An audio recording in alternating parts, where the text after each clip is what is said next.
Hello, and welcome to Kinder Mind Hypnosis. I'm Todd Simon, certified hypnotherapist. I appreciate you joining me today for me to speak to you a little bit about what hypnotherapy is and what it isn't, and how it can help you improve your life.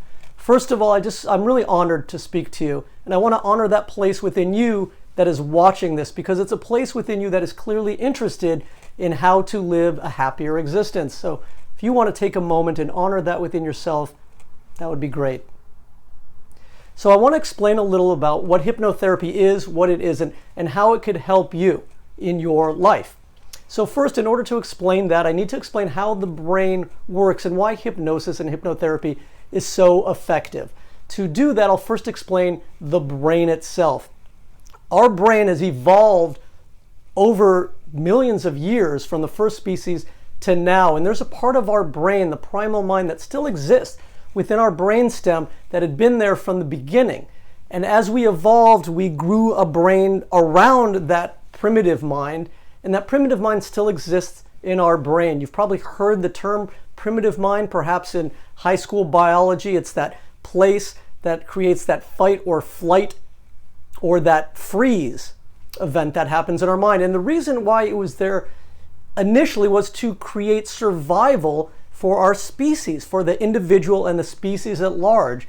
We needed to have something in the subconscious that allowed us to find if we were going to be anybody's prey in that moment. And so without having to think about it, in a moment we would realize we're either going to flee to survive, fight to survive, or freeze. So that still exists in our brain, and it still gets triggered now.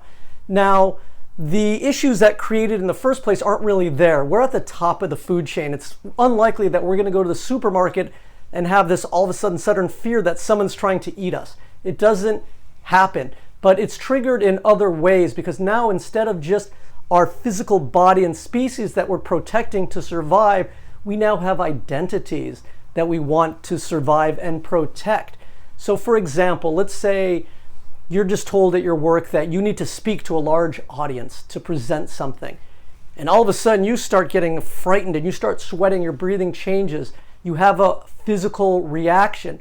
Well, that in a way is a fight or flight, and it's being triggered by the fact that there's a fear that your identity perhaps might be attacked. If you were to slow down your thinking about it and say, why am I so nervous about this? Maybe you don't want to look stupid, you don't want to make a mistake, you don't want to seem weak, you don't want to seem vulnerable. And so what you're protecting now is your identity, your identified mind. So we are still triggered by this. Now let me explain a little bit about the theory of mind and how hypnotherapy comes into play.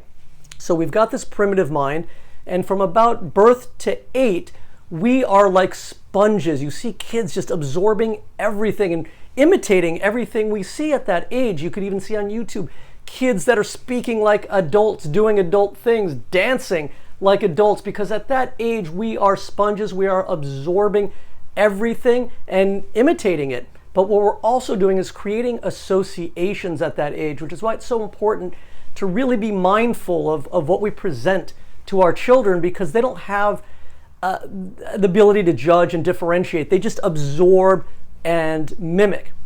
So what happens is at that age we're creating all these associations. It's from 0 to 8 in the subconscious. At about 9 years old approximately, we begin to learn decision making, logic, reasoning, and willpower.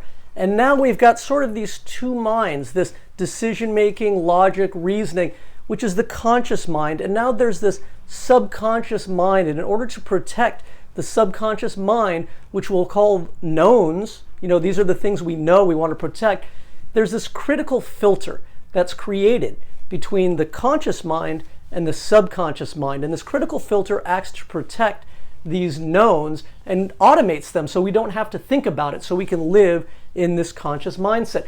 Now here's the problem. The conscious mind is only responsible for 15% of the power of the mind. The other 85% is in the subconscious mind, which is like the computer program that's running in the background, which does its job until something happens. And so what's that until something happens? For us, it's incongruency. That is the difference between what we want consciously and what we're getting because of the incongruency in our subconscious mind, the associations. I'll give you an example. Let's say you want to make money, you're beginning to work, you're building your career, there's this desire to make more money.